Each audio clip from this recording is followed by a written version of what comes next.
పోతే ఇవాళ Revanth Reddy ఆడికెడుకో ఇబ్రాహీంపట్నంలో school inauguration పోయిండట. చిన్నపిల్లలు ఉన్నారు, స్కూల్ పిల్లలు ఉన్నారు.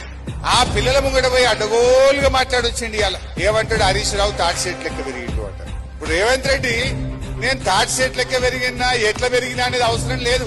ఇప్పుడు కావాల్సిందేంది, నువ్వు 45 రోజుల్లో వేస్తానన్న రైతు బంధు ఎప్పుడు ఇస్తావు గది అడుగుతున్నా. దానికి సమాధానం చెప్పు నా రైతుల పక్షాన. రైతు బీమా ఆగిపోయింది, గా రైతు బీమా చేస్తావా చెయ్యవా గా ముచ్చట కావాలి. గాని నేను తాటి చేతులకి పెరుగుతుంది. రైతులకేం అవసరం, నాకేం అవసరం, నీకేం అవసరం? అరే పంటలకు పోయిన యాసంగి బోనస్ ఎగ్గొట్టినావు, ఈ యాసంగి బోనస్ ఎగ్గొట్టినావు, గది ఇస్తావా ఇయ్యవా చెప్పు తప్ప నా ఎత్తుతో నీకేం పని?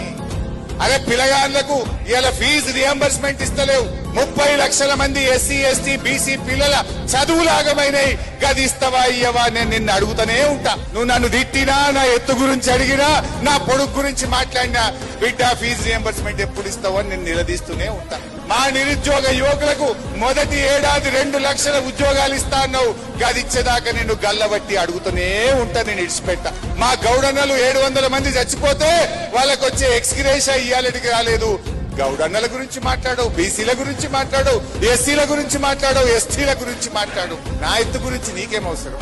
నువ్వు నన్ను ఎంత తిట్టినా, నన్ను ఎంత గిల్లినా నేను నీ స్కాములు బయట పెడుతూనే ఉంటా.